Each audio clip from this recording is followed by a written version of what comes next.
This is architect રાજ પટેલ. આપણે daily લાઈફમાં ladies હોય, ફિમેલ્સ હોય, એમને પોતે કોઈ કન્ટેન્ટ બનાવતા હોય, કોઈ વિડીયો બનાવતા હોય, તો કન્ટેન્ટ ક્રિએશન કરતા હોય યુટ્યુબ માટે, ઇન્સ્ટાગ્રામ માટે, તો એમને એક કોમન પ્રોબ્લેમ મને જોવા મળે છે કે એ વિડીયો એડિટ રેકોર્ડ થઈ ગયા પછી વિડીયો એડિટ કેવી રીતે કરવો ને એ એમનો મેઇન છે ને એના માટે એક ચેલેન્જિંગ બની જાય છે. તો હું તમને એના માટે એક ઇઝી વે બતાડું. તમે બહુ બધી રીતે કરી શકો, પણ રીલ્સ માટે બહુ ઇઝી છે. સો આપણે અત્યારે સ્પેસિફિકલી રીલ્સ માટે જોઈએ. જસ્ટ તમારે આવી રીતે પ્લે સ્ટોર ઓપન કરી લેવાનું છે. એમાં જઈને જસ્ટ પ્લે સ્ટોર ઓપન કરી દેવાનું છે. એમાં જઈને તમારે ખાલી એક સર્ચ કરવાનું છે કે એડિટ્સ કરીને. આ ઓફિશિયલ એપ છે ઇન્સ્ટાગ્રામ દ્વારા. જસ્ટ એને ડાઉનલોડ કરી નાખો. જસ્ટ વેઇટ કરો, ડાઉનલોડ થઈ જવા દો. અત્યારે જસ્ટ ઇન્સ્ટોલ થાય છે એપ. 8-10 સેકન્ડ વેઇટ કરો. સો હવે ડાઉનલોડ થઈ ગઈ છે. જસ્ટ તમારે કરવાનું એટલું છે, જસ્ટ ટેપ કરો. બહુ સિમ્પલ છે, ગમે તે માણસો શીખી શકે છે, એટલું બહુ અઘરું નથી.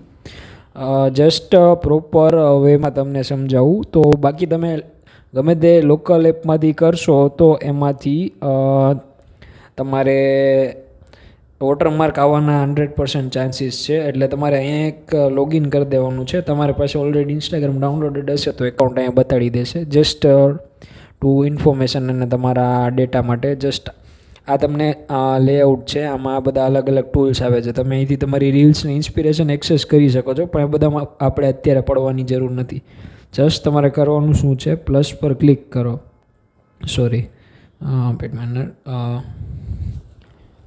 કન્ટિન્યુ આપી દો અત્યારે while using the app.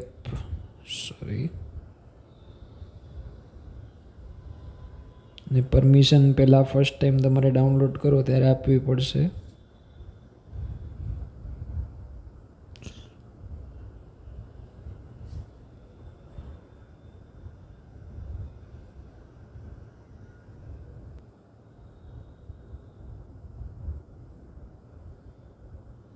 Okay, the different one. અત્યારે ફોર ધી ટેમ્પરરી હું અત્યારે બધી સિલેક્ટ કરી દઉં છું. તમારે એક એક જોઈને નોટિફિકેશન ઓન કરવાની જે તમારી રિક્વાયર્ડ છે. કમ્પલસરી હશે તો ઓલરેડી તમારી પાસે કરાવશે જ. ઓકે, જસ્ટ થઈ ગયું. હવે બેક કરીએ. હવે શું કરવાનું છે, તમારે જો તમારો વિડીયો રીલ્સ એડિટ કરવી છે તો ફર્સ્ટ આના પર ટેપ કરો, પછી રીલ્સમાં જવાનું.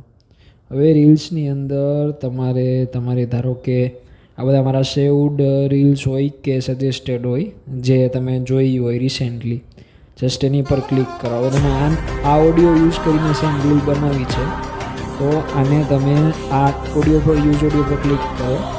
ગેલેરીમાં જાઓ અને તમારે જે વિડીયોમાં એ સેમ સોંગ સેમ એડિટ્સ એપ્લાય કરવું છે જસ્ટ સિલેક્ટ કરો. થોડો ટાઈમ લેશે એવી ફાઇલ્સના લીધે. જસ્ટ હું અત્યારે સિલેક્ટ કરું છું. ધારો કે મારી લાઇબ્રેરીમાં એક આ વિડીયો છે અત્યારે, તો મેં એને સિલેક્ટ કર્યો. હવે તમને શું કરશે કે તમને ટાઈમલાઈન બતાડી દેશે વિડીયોની. જસ્ટ હું પ્લે કરું વિડીયો તો એ આ ટાઈપનો કંઈક વિડીયો હતો. હાઈ રિઝોલ્યુશન છે એટલે થોડું લેગ કરશે.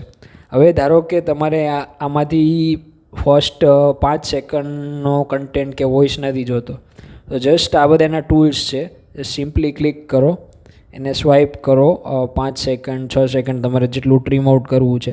હવે ધારો કે મારે વચ્ચેની 6 સેકન્ડમાંથી 6થી લઈને 10 સેકન્ડની ક્લિપ નથી જોઈતી, તો શું કરવાનું, just click on the video, પછી સ્પ્લિટ પર ક્લિક કરવાનું.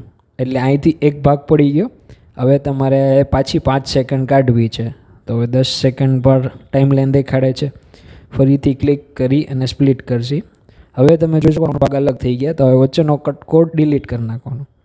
જસ્ટ આટલું સિમ્પલ છે. તમારે વોઇસ એડ કરવો હોય તો કોઈ પણ અહીંથી કરી શકાય છે. પછી વોઇસ ઓવર કરવું હોય તો એના માટે ઓપ્શન છે.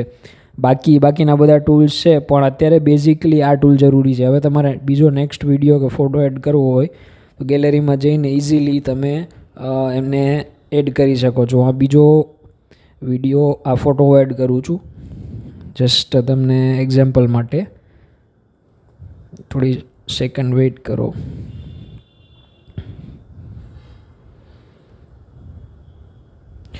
સો હવે તમે જોઈ શકો છો કે ફોટો અહીંયા આવી ગયો છે. હવે તમારે એને એડિટ કરવો હોય તો અહીંયા એડિટનો ઓપ્શન છે, ક્લિક પર જસ્ટ એને સિલેક્ટ કરો અને તમે નીચે અહીંથી બધું એડજસ્ટમેન્ટ કરી શકો છો. ધારો કે ફિલ્ટર લગાડવું છે કોઈ, હવે આ નોર્મલ ફિલ્ટર પર છે, અત્યારે મેં ફિલ્ટર લગાવ્યું, તમે એપ્લિકેશન જોઈ શકો છો એની ચેન્જ થઈ ગયો છે.